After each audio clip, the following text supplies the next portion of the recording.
안녕하세요. 김용진 목사입니다. 이 영상은 성경 통독하시는 데 도움을 드리기 위해 마련한 영상입니다. 통독을 하면서 익숙하지 않은 배경과 내용들로 인해 어려움을 겪는 성도분들이 조금이나마 도움이 될까 싶어 마련한 것인데요. 조금만 관심을 기울이시면 읽으시는 데 유익이 있을 겁니다. 그럼 오늘 읽을 부분에 대한 안내를 해드리겠습니다. 오늘 읽을 본문은 예레미야 38장에서 40장까지 그리고 시편 74편과 79편입니다. 38장은 예레미야가 구출되고 시드기야와 두 번째 만나는 장면이 나타나 있습니다. 1절에서 13절은 예레미야가 유다 방백들에 의해 진흙 구덩이에 던져졌다가 구출된 사실에 대해서 언급하고 있습니다. 먼저 예레미야가 방백들에 의해 진흙 구덩이에 갇힌 사실을 보도하고 있습니다. 예레미야는 시드기야의 호위로 요나단 집 토굴에서 나와 왕궁 시위대 뜰에 머물고 있었습니다. 그리고 그는 시위대 뜰에 머무는 중에도 계속해서 바벨론에 항복하지 않으면 예루살렘이 멸망하게 될 것을 선포하였습니다. 이러한 그의 메시지가 바벨론 파들의 거센 반발을 샀으리라는 것은 쉽게 짐작 가능합니다. 결국 예레미야는 백성들의 전의를 상실하게 했다는 죄목으로 방백들의 고소를 당하게 되고 그에게 비교적 우호적이었던 시드기야마저 그의 신변을 방백들에게 넘겨줌으로써 그는 긴 끈을 만들어야 겨우 닿을 수 있는 죽음의 진흙 구덩이에 던져지게 되었습니다. 다음으로 진흙 구덩이에서 기아와 흑암으로 거의 죽음의 위기에 직면한 예레미야가 구스 출신 환관의 필사적인 노력으로 구출되어 다시 시위대 뜰에 머물게 된 사실을 보도하고 있습니다. 14절에서 28절은 시드기야와 예레미야의 두 번째 대면에 대해 언급하고 있습니다. 이 단락에서는 시드기야가 예레미야를 불러 또다시 하나님의 뜻이 무엇인지를 물은 사실과 그에 대한 예레미야의 답변이 나오고 예레미야의 답변을 들은 시드기야의 당부 및 예루살렘 함락 직전까지의 예레미야의 상황을 보도하고 있습니다. 시드기야는 비록 방백들의 압력에 못 이겨 예레미야를 그들의 손에 넘겨주고 그들의 뜻대로 하도록 했지만 그것이 그의 본심은 아니었습니다. 그리하여 그는 에벳멜렉의 탄원을 근거로 시드기야를 구덩이에서 구해내어 시위대 뜰에 머물게 하고 비밀리에 예레미야를 불러 하나님의 뜻을 묻게 된 것입니다. 물론 이때의 예레미야의 답변도 이전의 1차 대면 때의 답변과 동일합니다. 즉 바벨론에 항복하면 살고 그렇지 않으면 멸망한다는 것입니다. 이러한 답변은 시드기야도 수긍한 것이었습니다. 그러나 그는 국수주의적인 방백들의 반대와 친바벨론파 유대인들로부터 받을 수모를 염려하여 이를 수행하지는 못합니다.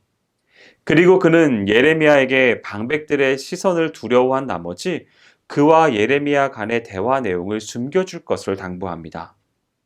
결국 시드기야는 하나님의 뜻이 무엇인지 명확히 알고 있었음에도 불구하고 하나님보다 사람을 더 두려워함으로써 스스로 멸망의 길을 선택하고 만 것입니다.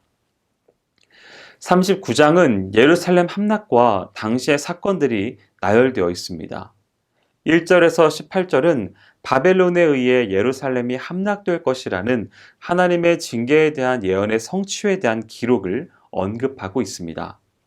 이러한 본문은 예루살렘의 함락 사실을 보도하는 전반부와 유다왕 시드기야 및 유다 백성들이 바벨론의 포로로 끌려간 사실을 보도하는 중반부, 그리고 예레미야의 석방 사실과 에벳멜렉에 대한 구원 예언을 보도하는 후반부로 구성되어 있습니다.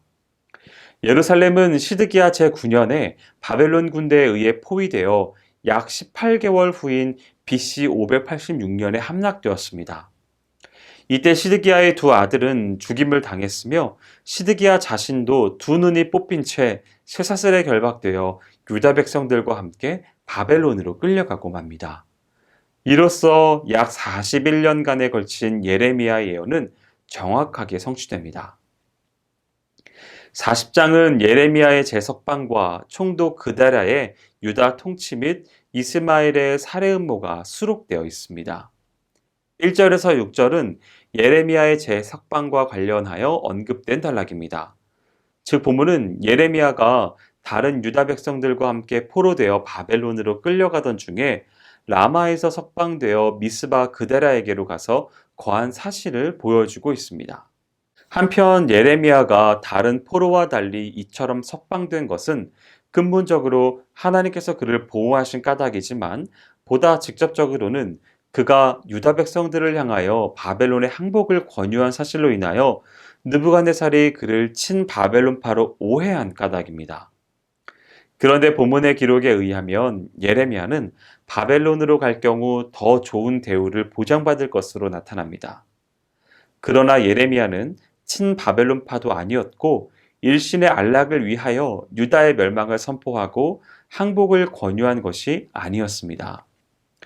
그는 유다의 멸망이 하나님의 뜻이었기에 가슴이 찢어지는 아픔에도 불구하고 그것을 선포한 것이요. 근본적으로는 조국의 멸망을 원하지 않았습니다.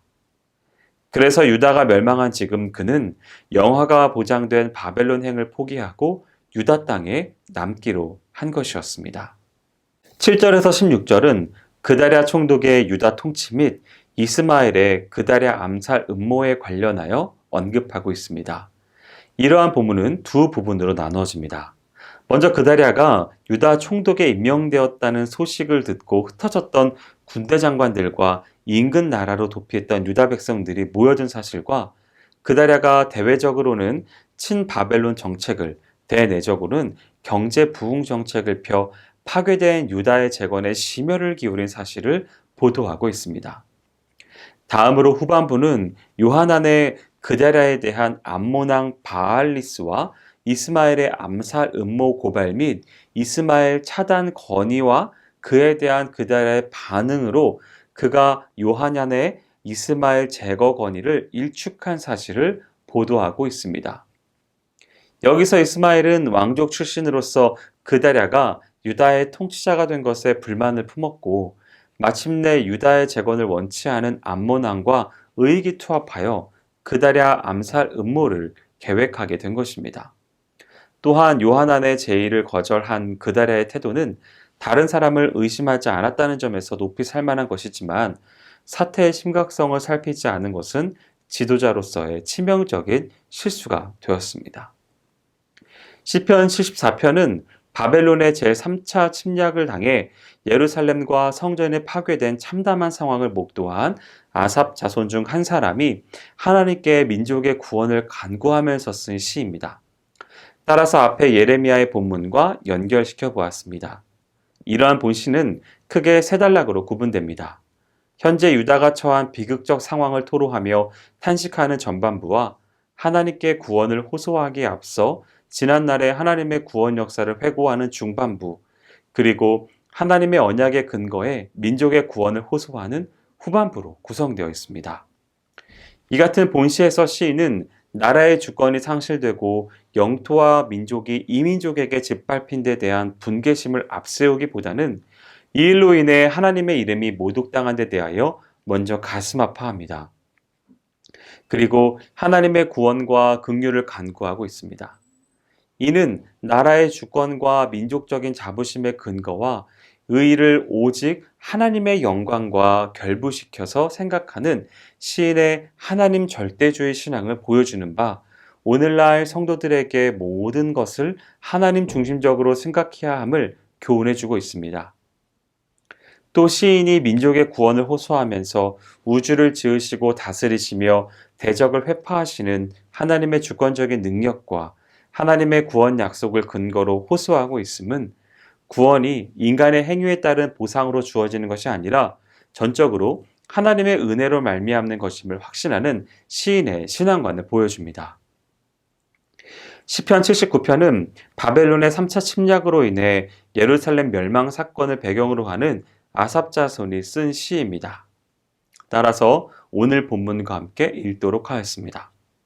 먼저 하나님의 성전이 더럽혀지고 하나님의 택한 백성 이스라엘 민족이 이민족들에게 조롱당하는 멸망의 비참상을 탄식적으로 토로합니다.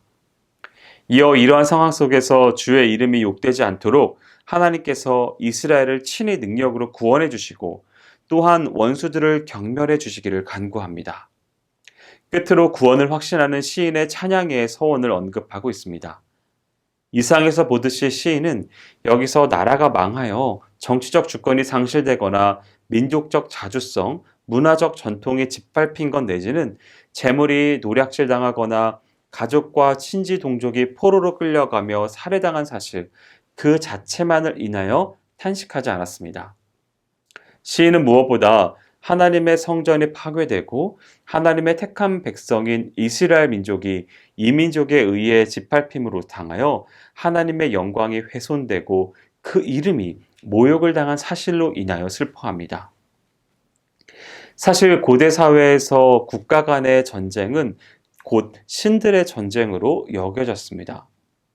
따라서 한 나라의 패전이나 멸망은 곧 그 나라 사람들이 숭배하는 신의 패배나 무능력을 나타내는 것이 되었습니다. 유다의 패망 역시 그와 동일한 관점에서 이해될 것은 틀림없는 사실입니다. 이에 시인은 유다의 패망으로 인해 하나님의 이름이 모욕받는 것을 슬퍼하며 비록 이스라엘 민족이 하나님께 범죄하기는 하였지만 주의 이름을 위하여 분연히 떨치고 일어나셔서 원수를 멸하시고 이스라엘 민족을 회복시켜 주시기를 간구한 것입니다. 여기까지 예레미야 38장에서 40장까지 그리고 시편 74편과 79편을 성경 통독을 하실 때 도움이 될 만한 내용을 전해드렸습니다. 혹시 이 외에 질문 있으시거나 나누고 싶은 이야기가 있으시면 밴드나 댓글로 달아주시면 필요한 도움을 드리겠습니다. 그럼 내일 다시 만나도록 하겠습니다. 통독 화이팅 하세요!